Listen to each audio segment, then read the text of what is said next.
लेना होगा, लेना होगा, भारती को वापस लेना होगा, लेना होगा, लेना होगा। देवी बहन अमर रहे, अमर रहे, अमर रहे, देश भाई अमर रहे, अमर रहे, अमर रहे, हमारे सभी दिवंगत साथी अमर रहे, अमर रहे, अमर रहे।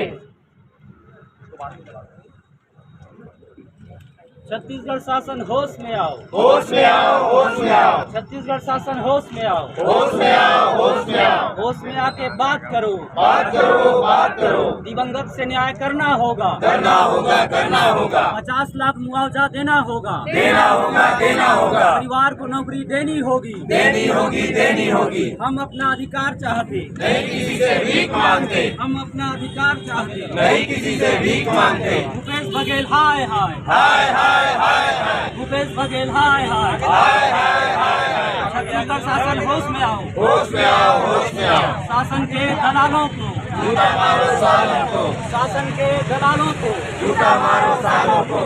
भारत माता की जय, भारत माता की जय। बहुत दुख की बात है कि हमारे एक सप्ताह के अंदर 3 साथी का देहांत हुआ है। उनके मृत आत्मा को शांति के लिए, उनके श्रद्धांजलि देने के लिए हम यहाँ पर इकट्ठा हुए। लेकिन दुख इस बात का है कि ये प्रशासन की वजह से ये सारी घटनाएं हो रही है और हमारे साथी हमसे बिछड़ते जा रहे हैं। पहली घटना मैं आपको बताना चाहूँगा, दिवंगत हमारे योगेश वानखेड़े जी, जो कि रायपुर में ही पदस्थ थे, मंत्रालय में पदस्थ थे और खाद्य विभाग में वाहन चालक के पद पे पदस्थ थे। उनकी क्या है, छटनी कर दी गई थी, दैनिक वेतनभोगी थे और छटनी कर देने की वजह से क्या है, वो व्यथित हुए।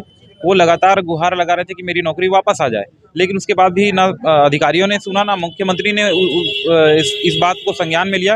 उन्होंने, मैं स्वयं आज उनके परिवार से मिलने के लिए गया था, वहाँ मेरे को एक और सुसाइड नोट भी मिला जिसमें वो पूरे परिवार के साथ आत्महत्या करने की बात मुख्यमंत्री को लिखे हुए हैं। वो पत्र भी मुझे दिखा। मुझे बहुत दुख लगा कि शासन प्रशासन कुछ नहीं करता, ऐसे पत्रों को डस्टबिन में डाल देता है और इस तरीके की बड़ी बड़ी घटनाएं जो है हमारे सामने आती है। और दूसरी घटना मैं आपको बताना चाहूँगा कि कुमारी देवकी चक्रेश, जो कि CHO के पद में थी राष्ट्रीय स्वास्थ्य मिशन में जसपुर में, उनकी जो है दिन दहाड़े जो है सड़क पे जो है कुल्हाड़ी मारकर हत्या कर दी जाती है। Police law and order maintain कर पाने में मुझे लगता है कि पुलिस सक्षम नहीं है।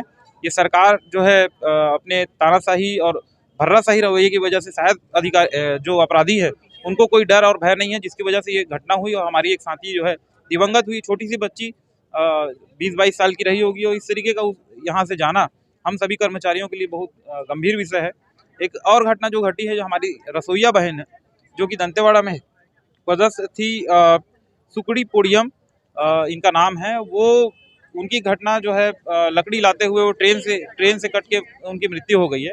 तो इस तरीके से अलग अलग घटनाओं में हमारे साथी जो बिछड़े हैं, इस पे सरकार जो है अनियमित कर्मचारियों के लिए कोई भी प्रकार के बीमा या मुआवजा का कोई प्रावधान नहीं रखने की वजह से उनके परिवार का जो भरण पोषण अब आगे क्या होगा, इसके लिए एक बहुत गंभीर समस्या उत्पन्न होती है। मैं ये सवाल पूछना चाहता हूँ छत्तीसगढ़ सरकार से कि जब लखीमपुर खीरी जैसी घटना जब आती है उत्तर प्रदेश में, वहाँ के किसान की अगर मृत्यु होती है तो वहाँ के किसान के हर एक परिवार को 5-5 लाख रुपए, 50-50 लाख रुपए वहाँ पर मुआवजा के रूप में दिया जाता है। लगभग 5 परिवारों को 50-50 लाख रुपए वहाँ दिया गया है। तो यहाँ पर अगर कोई कर्मचारी की मृत्यु होती है तो यहाँ पर क्यों कोई राशि सरकार के द्वारा नहीं दी जाती? भाई हर एक व्यक्ति की जान की कीमत बराबर होनी चाहिए। उत्तर प्रदेश का किसान अगर मरता है या छत्तीसगढ़ का एक कर्मचारी खत्म होता है तो उसके भी जान की कीमत बराबर होनी चाहिए। यहाँ के भी लोगों को अगर वो दिवंगत होते हैं किसी कारणवश तो उनका मुआवजा राशि जो है 50 लाख रुपए निर्धारित करे और उसकी किसी भी एक परिवार के एक सदस्य को अनुकंपा नियुक्ति भी देने की प्रावधान यहाँ पर करे। मैं यहाँ पर एक और मांग लेके आया हूँ महासंघ की ओर से कि हमारे हड़ताल के दौरान, आपने देखा होगा, आपने हड़ताल को पूरा कवर किया था, किसी भी की छटनी नहीं करने की बात यहाँ पर प्रशासन ने कहा था कि, और घोषणा पत्र में भी ये विषय है बिंदु क्रमांक 11 में कि जब उनकी सरकार बनेगी तो अनियमित कर्मचारी को नियमित करेंगे और किसी की छटनी नहीं करेंगे। लेकिन देखने में ये आया कि हमारे 2 साथी जो कि सूडा में काम करते थे स्वच्छ भारत मिशन में, उन दोनों की छटनी बेमेतरा से सौरभ जी है और तुलसी यादव जी हैं जो कि शक्ति जिला से, इन दोनों की छटनी जो है कर दी गई है। मेरे को ये डर है कि कल को जो योगेश वानखेड़े ने मंत्रालय में आके सुसाइड किया है, कल को ये साथी जो हमारे हैं, चूंकि देखिए आगे चल के ऐसी स्थिति बनेगी कि जो व्यक्ति घर का कमाने वाला इकलौता है और वो उसके सैलरी से वो घर चला रहा था और अचानक से उसकी सैलरी जीरो में आ जाती है। अगर आर्थिक रूप से वो कमजोर होता है तो निश्चित तौर पे मानसिक रूप से भी वो दिवालिया होकर ऐसी कदम उठा सकता है।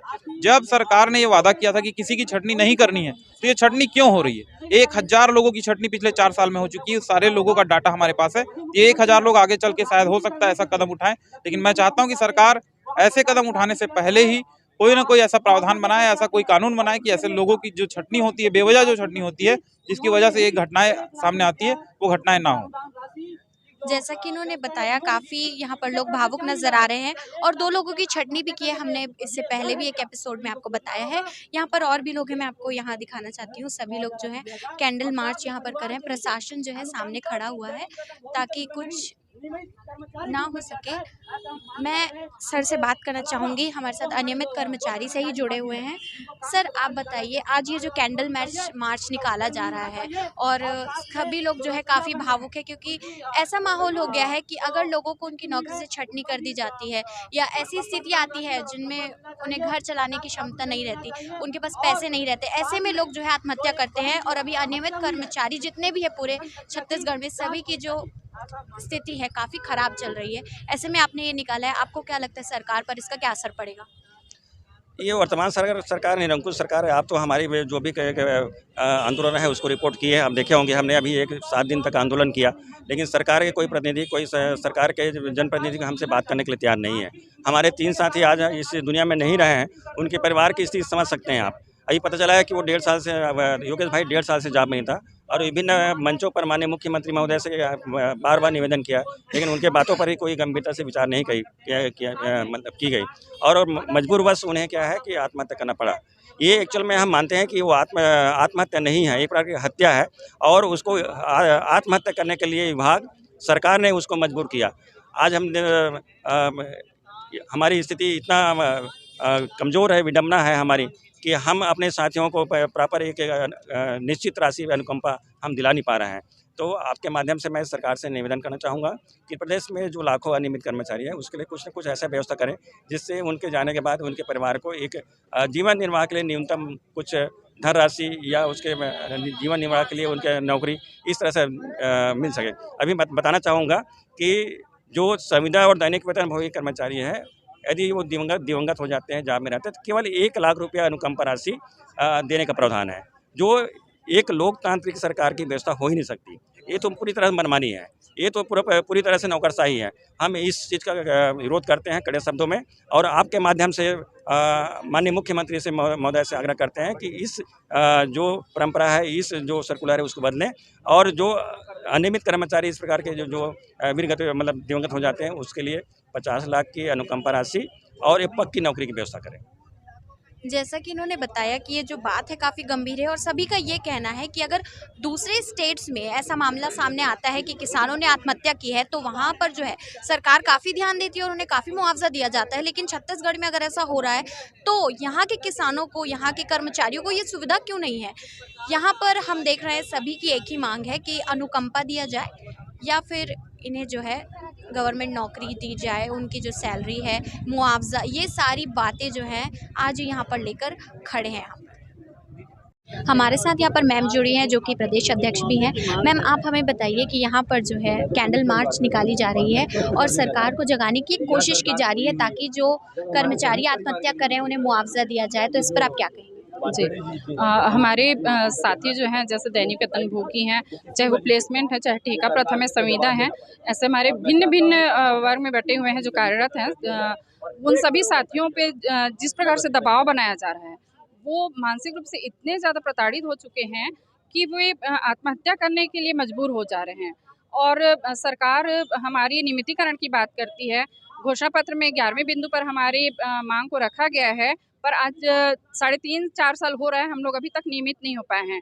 हमें नियमित करना चाहिए सरकार को ताकि हमें भी वो सारी सुविधाएं मिल सके जिससे कि हम अपने मूलभूत आवश्यकताओं की पूर्ति कर सकें। ये हम अपने परिवार का भरण पोषण ठीक से नहीं कर पा रहे हैं तो फिर बेहतर जीवन की बात कैसे कर सकते हैं छत्तीसगढ़ में। हम चाहते हैं कि यदि हमारे जो दिवंगत, हमारे जो शहीद साथी हैं, जैसे कि हमारी बहन देवकी हैं, भाई योगेश हैं, भाई अभिषेक हैं, देवकी जी, ये सारे जो साथी हैं उनके परिवार में किसी न किसी को अनुकंपा नियुक्ति दें और 50 लाख का अनुदान राशि अवश्य देना चाहिए। हुडा के अधिकारी होश में आओ, होश में आओ, होश में आओ, हुडा के अधिकारी होश में आओ, होश में आओ, होश में आओ, हुडा के अधिकारी होश में आओ, होश में आओ, होश में आओ। भारत माता की जय, भारत माता की जय, भारत माता की जय। हम साथ